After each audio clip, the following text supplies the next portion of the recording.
दोस्तों हम सब्जेक्ट पढ़ रहे हैं लेबर एंड टैक्सेशन लॉस। उसका जो पहला हिस्सा था लेबर लॉस, उसके कोई मैंने 12 से 13 जो टॉपिक्स हैं वो आपको कवर करवा लिए हैं, जिसमें से आपको सिर्फ 3 सवाल करने होंगे पेपर के अंदर। ठीक है, तो आई होपफुली कि इंशाल्लाह वहाँ से आपका काम हो जाएगा।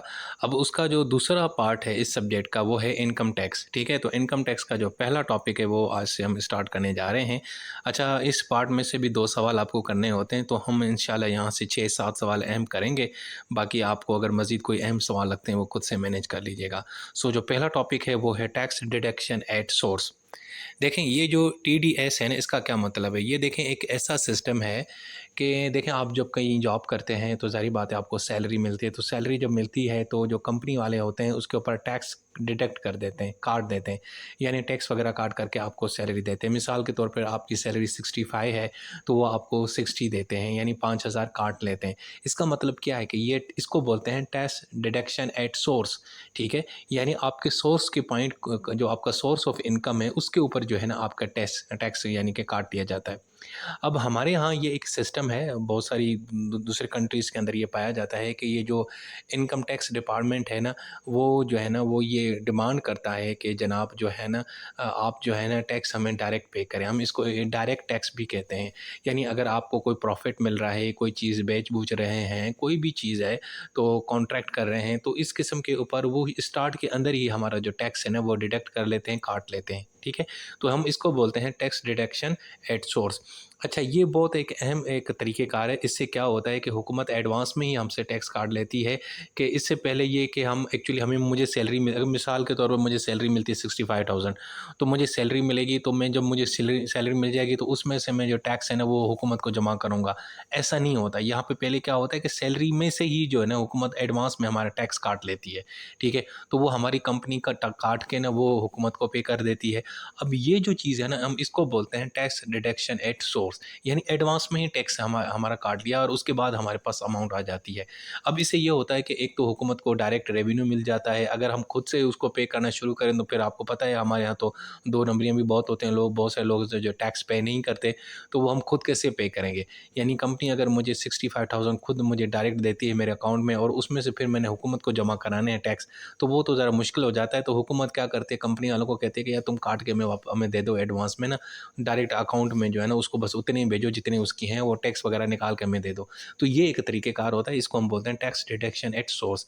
ठीक है, इसके हवाले से जो हमारे पास कानून है इनकम टैक्स ऑर्डिनेंस 2001, उसका जो सेक्शन है 149 से लेकर 158 वो उसको ही डील करता है।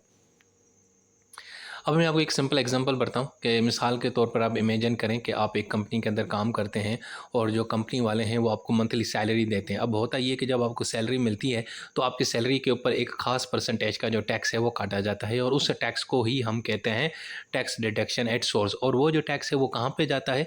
वो कंपनी अपने पास नहीं रखती यार, वो हुकूमत को देती है।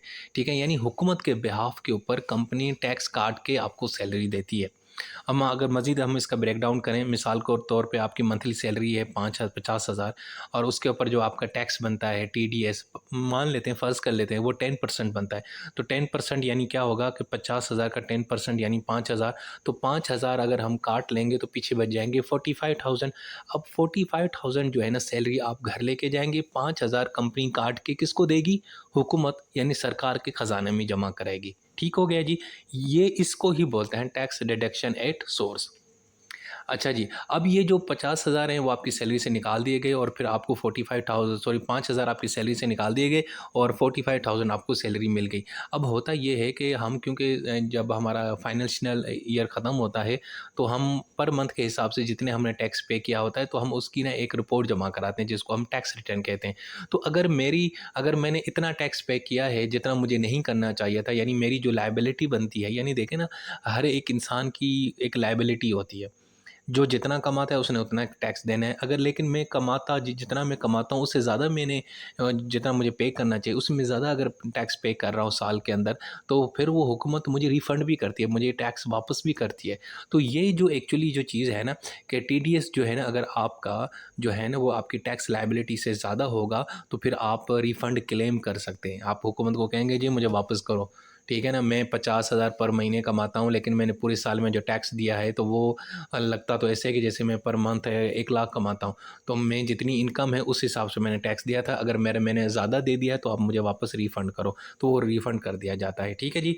और लेकिन अगर आपने टैक्स कम दिया होगा तो फिर आपको मज़ीद पे करना पड़ेगा, ठीक है। अब ये जो सिस्टम है यार, इससे ये होता है कि हुकूमत एक टैक्सेस जो है ना एडवांस में काट लेती है, और उससे उसमें फिर क्या होता है, जो चांसेस होते हैं टैक्स एवेजन के, यानी टैक्स चोरी के, टैक्स से आप भागने के, टैक्स ना देने के, वो बच जाते हैं। सो हुकूमत ने ये एक तरीक़ेकार ईजाद किया हुआ है कि जहाँ पे भी आप काम करते हैं वो एडवांस में आपके टैक्स डिडक्ट कर देती है पर मंथ के हिसाब से, और वो कंपनी वाले हुकूमत को दे देते हैं और हुकूमत की वजह से डायरेक्ट टैक्स आ जाता है। इससे ये होता है कि जो टैक्स चोरी है वो नहीं होती। अच्छा जी, अब देखेंगे application of tax deduction at source, यानी कहाँ-कहाँ पे ये आपका जो टीडीएस है वो काटा जाता है। एक तो सैलरी पेमेंट के ऊपर, जब आपको सैलरी मिलती है। इसके अलावा प्रॉफिट पेमेंट्स, अगर आपको कोई प्रॉफिट मिल रहा है किसी चीज़ से कहीं से, तो उसके ऊपर जो है ना वो आपका जो है ना टैक्स जो है ना डिडक्शन हो जाती है। इसके अलावा रेंट पेमेंट, यानी ठीक है, अगर आप अपने लैंडलॉर्ड को पेमेंट कर रहे होते हैं तो उसमें से भी कुछ टैक्स जो है ना वो काटा जाएगा। इसके अलावा कमीशन, आपने अगर यानी कि आप जो है ना आपका अगर आप कमीशन पे कर रहे हैं एजेंट्स को या ब्रोकर्स को, आपने उनसे कोई काम लिया था, सर्विसेज ली थी, अब आप उनको कमीशन दे रहे हैं, पैसे दे रहे हैं, तो उस पे भी टैक्स कटेगा, ठीक है। इसके अलावा जो इंटरेस्ट पे कर रहे हैं आप लोन या लोन और डिपॉजिट्स के ऊपर, ठीक है ना, जो आप बैंकों को आप जो सूद देते हैं, इंटरेस्ट रेट पे करते हैं, उसके ऊपर भी जो है ना टैक्स काटा जाता है। इसके अलावा जो आपके डिविडेंड होते हैं, यानी आपने शेयर होल्डर्स खरीदे थे, आपको शेयर्स का फ़ायदा मिलता है, तो एक कंपनी आपके शेयर के हिसाब से आपको प्रॉफिट देती है, आपके अकाउंट के अंदर पैसे डालती है, तो उसके ऊपर भी टीडीएस लगेगा, यानी टैक्स आपका डिडक्ट किया जाएगा। इसके अलावा प्राइज़ पेमेंट, यानी आपका कोई प्राइज़ निकला है, आपने कोई कॉन्टेस्ट जीता, आपकी कोई लॉटरी निकली, तो उसके ऊपर भी टैक्स डिडक्शन हो जाएगी, ठीक है। इसके अलावा कॉन्ट्रैक्ट की पेमेंट कर रहे हैं तो उस पे भी होगा, फ़ीस आपने दी है, कोई प्रोफेशनल फ़ीस जमा करे, उसके ऊपर भी टैक्स काटा जाएगा। आप करेंसी एक्सचेंज कराने जा रहे हैं तो उस पे भी आपका जो है ना टैक्स डिडक्शन होगी। इसके अलावा गुड्स एंड सर्विसेज़, आपने अगर गुड्स के लिए जो है ना वो आपने पेमेंट की है या सर्विसेज़ के लिए आपने पेमेंट की है, तो उसके ऊपर भी आपका जो टैक्स है ना वो काटा जाएगा, ठीक है जी। अच्छा जी, अब इसके फ़ायदे क्या हैं? सबसे पहले हम हुकूमत की नज़र से देखते हैं। एक तो भाई हुकूमत को रेवेन्यू जनरेट होगा, ज़ाहिर बात है, हुकूमत को ख़ज़ाने में पैसे आ जाते हैं, मज़ा आ जाता है उसका। हाँ जी, मज़े, तो हुकूमत ख़ज़ाना भर जाता है और हुकूमत फिर अपने खर्चे काटती है, फिर रोड शोड ये वो वगैरह काम करती है। वैसे हमारे यहाँ तो इल्ज़ाम ये लगता है कि हुकूमत को हम टैक्स देते हैं, हुकूमत उस टैक्स से अपनी अयाशियाँ करती है, अपनी मर्ज़ियाँ, मौज-मस्तियाँ करती है, तो ये बात भी किसी हद तक दुरुस्त होती है। अच्छा जी, उसके अलावा रिडक्शन टैक्स एविज़न, जो टैक्स एविज़न है यानी टैक्स चोरी है, उसमें रिडक्शन होती है। आप जब हुकूमत कंपनी के ज़रिए, किसी और के ज़रिए, बैंक के ज़रिए डायरेक्ट आपका टैक्स काट लेती है शुरू में ही, तो उससे ये होता है कि चोरी के चांसेस कम होते हैं। अगर आप खुद पे करना शुरू करें तो फिर तो भाईजान अल्लाह ही हाफ़िज़ है ना, हाँ, तो आपने कभी डंडी मार देनी है, कभी नहीं पे करना, तो ये हुकूमत एडवांस में ही काट लेती है। दूसरा ये है कि इससे एफ़िशिएंट टैक्स कलेक्शन होती है, टैक्स कलेक्शन का जो सिस्टम है वो ज़रा एफ़िशिएंट होता है, बेहतर होता है, डिजिटल भी हो जाता है, और दूसरा इससे जो है ना टैक्स बेस बढ़ता है, यानी ज़्यादा से ज़्यादा लोग जो है ना टैक्स के ना नेटवर्क के अंदर आते हैं। हमारे यहाँ बहुत सारे लोग हैं जो टैक्स में नहीं आते, जो खुसूसन जो कारोबारी लोग हैं, और वो तो बस ये जो है ना वो इस तरह के उनके रिटर्न्स वगैरह कम ही होते हैं, यानी कि टैक्स कम ही उनका डिडक्ट होता है। तो इस तरह से बहुत सारे लोग हैं जो टैक्स पे नहीं करते, तो वो उस तरह, अगर ये जो तरीका है ना, इससे अगर अगर जो है ना टैक्स बेस बढ़ता है, ज़्यादा से ज़्यादा लोग जो है ना जो टैक्स के निज़ाम के अंदर पाए जाते हैं। अच्छा जी, अब इससे वो जो टैक्स पेयर है, जो टैक्स पे कर रहा है, उसको क्या फ़ायदा है? एक तो भाई कन्वीनियंस है, हर महीने ईज़िली उसका टैक्स आराम से काट लिया जाता है, सुकून प्रोसेस है। दूसरा ये है कि आपने वैसे अगर नहीं यानी कि काटा जाता पर मंथ, फिर आखिर 1 साल साल ख़त्म होगा तो साल में आपने उस हिसाब से इतने पैसे जमा करके हुकूमत को जमा कराने होंगे, तो वो उससे आप बच जाते हैं, यानी आपका बर्डन कम होता है। दूसरा ये है कि इससे फाइनेंशियल डिसिप्लिन रहता है, आपकी प्लानिंग, आपके बजट, ये सारा कुछ ये रेगुलरली इनकम सोर्स पे काटा जाता है, तो हर एक चीज़ आपके रिकॉर्ड में रहती है। दूसरा, इससे पेनल्टीज़ और इंटरेस्ट से बच जाता है। अगर आपको अ, मिसाल के तौर पर आपको हर महीने आपकी सैलरी से टैक्स नहीं काटा जाता, लेकिन आपको ये कहा जाता है कि जी ये पूरे 12 महीने के बाद आपने इतना टैक्स के पे करना है और आपके पास ये टाइम है।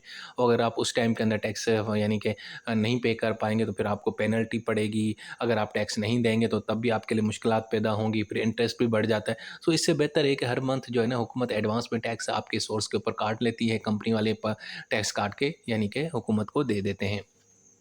सो दोस्तों, ये था हमारा पहला टॉपिक, बहुत ही आसान, मज़ेदार, टैक्स डिडक्शन एट सोर्स, ठीक है। बड़ा सिंपल, ये बस आपने एग्जांपल यानी ज़हन के अंदर रखना है, आपको ये सारा समझ आ जाएगा। ठीक है, इसका फ़ायदा भी है और ये इससे एक बहुत चीज़ बेहतर भी है। हुकूमत का जो ख़ज़ाना भी भर जाता है और ये पर मंथ के हिसाब से आपकी प्रॉफ़िट के ऊपर, सैलरी के ऊपर, कॉन्ट्रैक्ट के ऊपर, मतलब बहुत सारी चीज़ों के ऊपर आपका जो है ना टैक्स डिडक्शन एट सोर्स हो जाता है। ठीक है जी, अपना बहुत सारा ख़्याल रखें। अल्लाह हाफ़िज़।